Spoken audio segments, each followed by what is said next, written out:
आपके सामने जो स्क्रीन आया, इसमें आप दो देख रहे होंगे। एक तरफ अपने देश का 85% है, जिसे ना अच्छा कपड़ा मिलता है, ना अच्छा भोजन मिलता है, ना रहने का आवास है, ना कोई सुविधा है, जिसे हम कहते हैं कस्टमर। क्योंकि इसे इसलिए हम कस्टमर कहते हैं क्योंकि ये खरीदता है, इसलिए इसको हम कहते हैं कस्टमर। और दूसरे तरफ है ये 15%, जिसको कहते हैं कि ये जब तक ये कष्ट से मरेगा ये लोग आराम से जिएगा। और इस कष्ट से मरने वाले 85% का नाम हमने रखा है भारत। और इसीलिए हमारे श्रद्धेय देश को बदलने वाले इन्होंने नारा दिया है कि ये जो भारत है, इस भारत को, ये पुराने भारत को बदलना है और नए नए भारत का निर्माण करना है। उस नए भारत के निर्माण के हम सभी सिपाही हैं, और सिपाही को जो आदेश होता है उसमें वो लग जाता है। ये 15% वाले का नाम हमने इंडिया रखा है। देश आजाद हुआ 47 में। इंडिया को शरीर के साथ पैसे की आजादी मिली, किंतु भारत को केवल शरीर की आजादी मिली, पैसे की आजादी नहीं मिली। इसलिए हमारे आदरणीय टीसी जी को अपना नारा देना पड़ा कि आर्थिक आजादी का मिशन। क्योंकि ये जो भारत है 85% आज भी 75 वर्ष देश आजाद होने के बाद भी आर्थिक गुलामी में जी रहा है। अगर बच्चे को पढ़ाई की फीस चाहिए तो उसे सोचना पड़ता है, माँ बाप का दवाई चाहिए तो उसे सोचना पड़ता है, प्रतिदिन का ये जिंदगी उसका गुजरता है। ये भारत है और इस भारत को अपने को निर्माण करना है।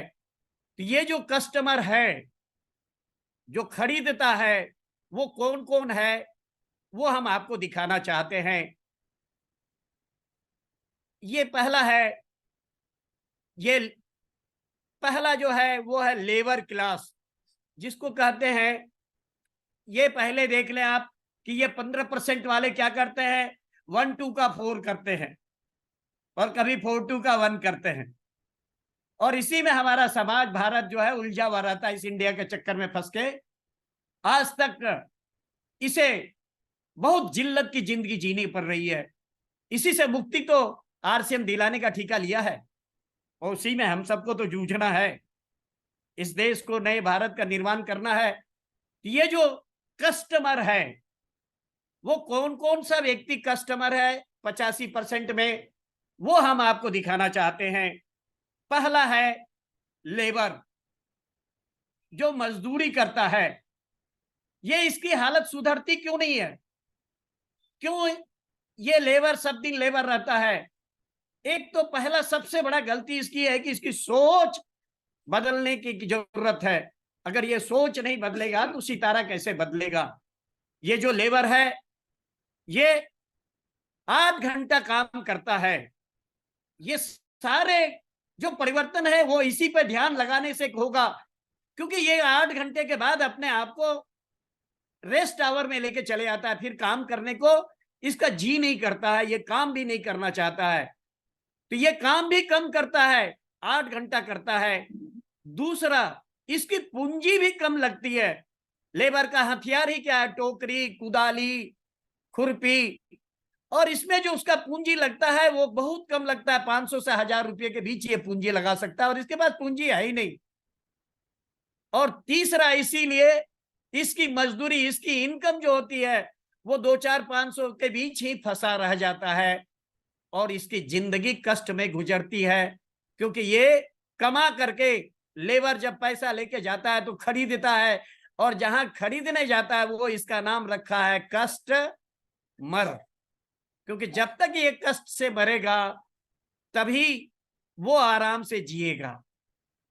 और दूसरा कस्टमर कौन है, वो आपके सामने हम रखना चाहते हैं। दूसरा कस्टमर है हमारा किसान। आज ये कृषि प्रधान देश है, 80% भारतवर्ष के लोग किसान हैं। लेकिन आपने देखा होगा, पिछले दिन आपको मिला होगा, किसी दिल्ली के दहलीज पे 165 दिन तक इन किसानों को भूखे धरना पे बैठना पड़ा। क्या मांग था? क्या हमें उचित मूल्य दे दो। जो हमारी लागत मूल्य है, जो हमें फसल में लगाने में जो खर्च आता है, यही एक मेन कारण है किसान के गरीबी का, कि ये अपना फसल तो उपजाता है, उसमें सब कुछ लगाता है, लेकिन ये उसका मालिक नहीं बन पाता है। फसल वो उपजाता है, दाम कोई और लगाता है। इस जो किसान है यही भारत है, और इसका दाम कोई और लगाता है। कौन लगाता है? ये इंडिया वाले 15% वाले लगाते हैं। लेकिन 15% वाले जो भी उत्पादन करते हैं उसका दाम वो खुद लगाते हैं, और अपना मुनाफा, सारी इनकम, सारे इन्वेस्टमेंट लगा करके और तब मुनाफा रख के उसका दाम लगाते हैं। जो सबसे बड़ी सुविधा, ये सुविधा किसान को नहीं है। और अगर किसान पूरी ताकत से उपजा भी लेता है फसल को, तो एक समय ऐसा आता है कि उसका फल, जो भी फसल है, वो मार्केट में जाता है, लेकिन लेने वाला कोई नहीं मिलता। और इस कारण से दूसरा जो है, जो कष्ट में मरता है, वो है किसान। और तीसरा, किसान का पूंजी तो बहुत लगता है, लेकिन फसल का दाम नहीं होने के कारण हम तो यही कहते हैं कि भारतवर्ष में सबसे ज्यादा, ऐसे तो हमारे देश के बहुत सारे स्टेट हैं, बंगाल है और कई स्टेट है जहां सरकार भी जुआ खेलती है, लॉटरी खेलती है। लॉटरी जो भी सरकार खेलती है, इसका मतलब जुआ खेलता है। तो उससे भी बड़ा अगर जुआ खेलने वाला कोई भारतवर्ष में है, तो वो है किसान, जो हर साल जुआ में हारता है, फिर भी जुए में बैठने से बाज नहीं आता है, क्योंकि उसके सामने कोई भी दूसरा कोई रास्ता दिखता नहीं है। लाचार होकर वो फिर खेत की ओर बढ़ता है। कोई समाधान नहीं है। हम तो यही बताते हैं किसान बंधुओं, अगर ये आरसीएम किसी के लिए बना है, किसी के लिए बना है, तो सबसे ज्यादा ये अगर बना है तो किसान के लिए बना है। क्योंकि कोई भी व्यक्ति जब 8 घंटा ड्यूटी देता है तभी उसे पेमेंट मिलता है। अगर कोई काम ना करे तो उसे कौन पेमेंट देगा? ये किसान बंधु हमारे रोज काम नहीं करते, वो फसल पे काम करते हैं, लेकिन कोई भी खेत में जो फसल होता है वो 6 महीने में एक फसल होता है, एक साल में उसके दो फसल ही मिलता है। अब ये 6 महीने 180 दिन में वो खेत पर काम करते हैं, 3 दिन में अपने खेत को तैयार करते हैं, 1 दिन उसमें फसल लगाते हैं, 5 दिन वो पानी देते हैं, 5 दिन खाद देते हैं, 5 दिन में वो खेत को तैयार करके काट करके फसल अपना रेडी करते हैं। इस तरह से वो मात्र 180 दिन में 20-25 दिन या 1 महीना काम करते हैं। 5 महीना उसके सामने कोई रोजगार है ही नहीं। तो जो व्यक्ति 5 महीना काम नहीं करेगा, क्या उसे कोई इनाम देगा, कोई सैल्यूट देगा, कोई उसे कुछ भी देगा क्या? मेरे किसान के गरीबी का यही कारण है। और इस देश को अगर अमीर बनाना है, सोने का चिड़िया नहीं, सोने का हाथी बनाना है, ये आरसीएम ने तय किया है। तो जिसको अगर इस देश को हाथी बनाना है, हर घर में एक अच्छा खुशहाली जीवन लाना है, खुशहाल यहाँ पे हर जन हो, सुख शांति से पूर्ण जीवन हो, वो कब होगा? जब ये हमारा किसान खुशहाल होगा। और किसान अगर खुशहाल होना चाहता है तो उसे, जब वो 3 दिन अपने खेत को तैयार करने में लगाता है, 1 दिन वो खेत में बीज गिराता है, उसके बाद उसके पास 20-25 दिन खाली समय रहता है। क्योंकि जब तक वो गाछ 2 पत्ता नहीं छोड़ेगा तब तक वो उसमें पानी नहीं दे सकता है। और 20 दिन 25 दिन वो बैठ करके अपने घर में मायूस रहता है। अगर कोई भी किसान, इस भारत देश का किसान 3 दिन 4 दिन फसल को बो दे, 5 दिन में खत्म करे, उसके बाद जब पानी देने का 20-25 दिन के बाद मौका आता है, वो किसान 25 दिन आरसीएम करने के लिए निकल पड़े। अगर ये हमारा देश का किसान खेती आरसीएम, खेती आरसीएम, खेती किया, समय मिला आरसीएम शुरू किया, फिर आरसीएम शुरू किया, फिर उसके बाद समय हुआ खेत में आकर के पानी पटा दिया, फिर आरसीएम शुरू किया, फिर खेत में आके खाद बीज लगा दिया, फिर आरसीएम शुरू किया, और फिर आकर के जब समय हो गया तो फसल काट लिया। इस तरह से अगर हमारा किसान, देश का 80% किसान खेती आरसीएम, खेती आरसीएम, खेती आरसीएम ये करना अगर शुरू कर दे, तो ये भारत सोने का हाथी जरूर बनेगा, कोई माई का लाल रोक नहीं सकता। ये फाइनल समझ लें आप। और यही आरसीएम करना चाहता है किसान बंधु को बताना चाहता है कि तू आरसीएम से जुड़ जा। इस भारत का नक्शा आरसीएम और किसान को मिल करके ये सोने का हाथी बना के दिखा देना है विश्व को, और ये बन के रहेगा। और दूसरा, तीसरा है ये जॉब करने वाले लोग। ये भी 8 घंटा काम करते हैं और इनकी पूंजी नहीं लगती, क्योंकि जब ये पढ़ते हैं, क्योंकि जिस समय ये पढ़ते हैं उस समय ये जॉब कैसे मिलेगा इसी की पढ़ाई, कागज की पढ़ाई पढ़ते हैं, स्किल की पढ़ाई नहीं। स्किल की पढ़ाई नहीं दी जाती। अपने देश में सबसे बड़ा खराबी है, उसके डिटेल में हम आज थोड़ा कम करेंगे।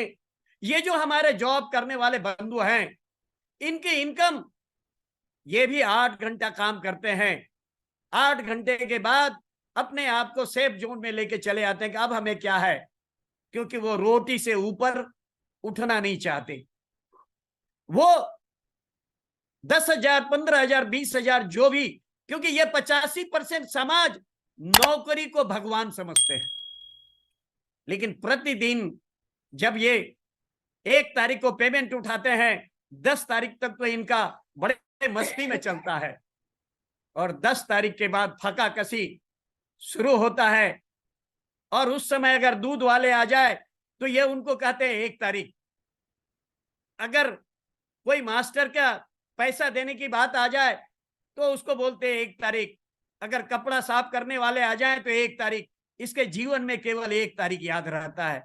और फिर 10-20 दिन के बाद वो रस्सा कसी शुरू होता है। नमक तो हल्दी नहीं, हल्दी तो तेल नहीं, तेल तो सब्जी नहीं। और आज का तो महंगाई क्या है वो आप देख ही रहे हैं। ये जॉब करने वाले का पेमेंट बढ़ रहा है क्या? लेकिन महंगाई 60 से 80 रुपया, 100 रुपया जो प्याज को होना है, तब क्या करोगे बाबू, क्या खाओगे?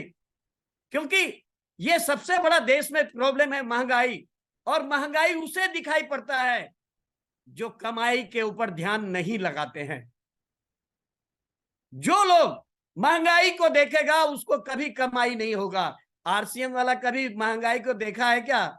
आ जाना, अरे 100 कौन कहे 200 रुपया प्याज हो जाए तो भी मस्ती में आरसीएम वाला खाएगा, क्योंकि उसका ध्यान हमेशा महंगाई पे नहीं होता, कमाई पे होता है। और जब वो कमाई करेगा तो फिर उसको कौन महंगाई डाइन उसको परेशान कर सकता है? वो तो हमेशा मस्ती में अपना जीवन जीता है। तो ये है, ये 3 का 3, और यही 85% है, यही कस्टमर है। क्योंकि ये सब लोग पैसा कमा के खरीदता है, और ये एक काम करता है, केवल एक काम करता है, वो है खरीदता है। और जो भी खरीदेगा वो कष्ट में मरेगा। तो फिर आराम में जीता कौन है, वो आपको हम दिखाना चाहते हैं। ये है, इसका नाम है रिटेलर। क्या इस रिटेलर का लेबर से, ये कस्टमर से ज्यादा पूंजी नहीं लगता है क्या? क्योंकि वो जो लेबर था, वो जो किसान था, वो जो जॉब करने वाले थे, उनकी पूंजी कितनी लगी थी? आप उसकी तुलना करके देखें तो एक रिटेलर का कितना पूंजी ज्यादा लगता है। और वो 8 घंटा से ज्यादा काम नहीं करता है। अगर ये रिटेलर के दुकान पे 12 घंटा, 14 घंटा ग्राहक आवे तो क्या ये कहेगा कि शटर गिराएंगे, अब हम नहीं बेचेंगे? तो ये पूंजी भी ज्यादा लगाता है और काम भी ज्यादा करता है। इसीलिए ये काम ज्यादा करता है, पूंजी भी लगाता है, इसीलिए ज्यादा पैसा उस कस्टमर से कमाता है। क्योंकि कस्टमर एक काम करता है, वो केवल खरीदता है, और ये रिटेलर 2 काम करता है। ये कहीं से खरीदता है और किसी को बेचता है।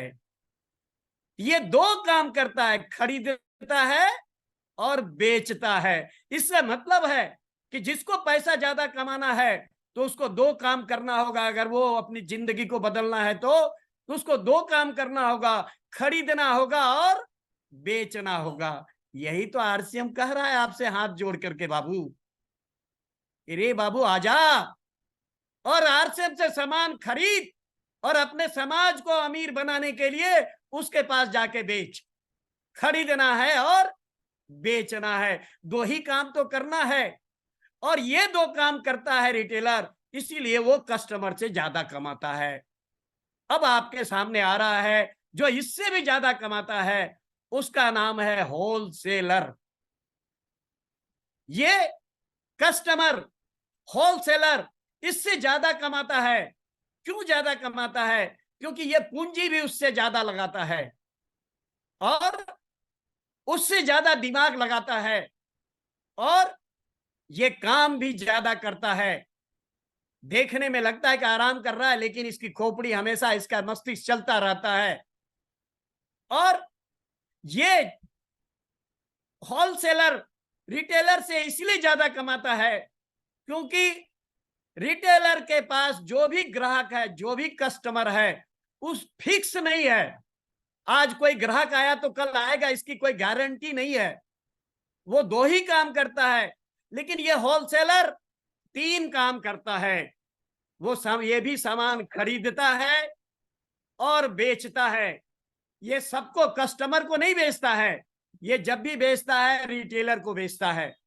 और जितने रिटेलर को ये बेचता है वो सारे रिटेलर इसके नेटवर्क में रहता है। ये सारे रिटेलर का नेटवर्क बना के रखता है। ये 3 काम करता है, खरीदता है, बेचता है और जिसको बेचता है उसी का नेटवर्क बना लेता है। तो आरसीएम में हमारे टीसी सर जी तो यही आपको रोज सुबह सुबह बताते हैं कि आजा, खरीदना शुरू कर आरसीएम से, लोगों के बीच बेचना शुरू कर और जिसको आरसीएम का सामान बेच रहा है उसी का नेटवर्क बना ले। तो अगर ये 3 काम आरसीएम वाले सभी लोग करेंगे तो ये होलसेलर हो सकता है। उसकी कमाई इतनी हो सकती है, क्या आरसीएम वाले की कमाई नहीं हो सकती है क्या? हम आपको यही समझाना चाहते हैं कि बंधुआर, आपके पास कोई दूसरा विकल्प नहीं है, क्योंकि इन लोगों के पास तो पूंजी है, पैसा है, इनके पास सारे साधन है। तो ये होलसेलर हो गया, रिटेलर हो गया, आपके पास क्या है? इस भारत के पास क्या है? तो बंधुआर, हम अपनी वाणी को यहीं पे विराम देंगे और आपके बीच अब आ रहे हैं ये आगे जो है माय नेम इज डायमंड, सारे समस्या का समाधान। आप अगर अपने जीवन में डायमंड बनना चाहते हैं तो डायमंड बनाने वाला व्यक्ति कोई और नहीं है। अगर आपको डायमंड बनना है तो इस व्यक्ति को, जो जिसका न दांत है, उम्र भी इतना है, जब इस व्यक्ति को ये डायमंड बना सकते हैं तो आप सब जवान लोगों को क्यों नहीं बना सकते? उसको तो तराशना बहुत